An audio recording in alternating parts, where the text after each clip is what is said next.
It was torture for her to get it out. It was so hard. That was probably harder than anything. Torture for her to get it out, because that's another variation of the compulsion that is there. And while you were doing this processing, and a lot of times you would get, I don't know, I also taught you at different times how to interpret for her. Every time that you facilitated Hope giving a response that required 2 or 3 sentences versus 1 or 2, 3 words versus 2 words, you are helping build her neural pathways. Right. And that's the molecular level of the whole problem. And one thing I want to just make really clear is that we did not teach the personnel in school the non-enabling methodology until the parents had achieved some substantial success with it, because if you do it too prematurely, that's going to create too much stress for the children. Actually, I think we spoke a good half year, maybe, before we involved the school. Everybody has their own learning curve.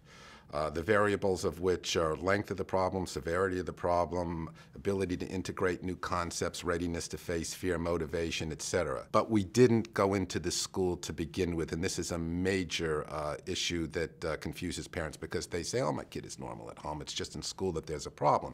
School is where most of the performance expectations are. Exactly. So I thank you for sharing. And here's the last question. What advice do you have for the parents of children 3, 4, 5, 6, 7, 8 who are struggling with this? You must start early.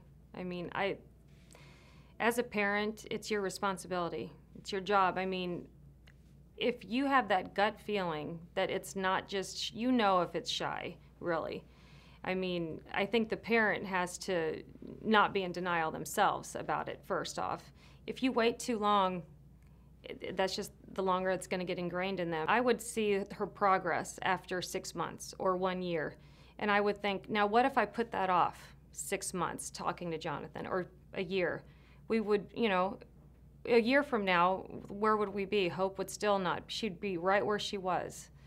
And I think as a parent, it's tough, it's scary, but you're not going to regret it.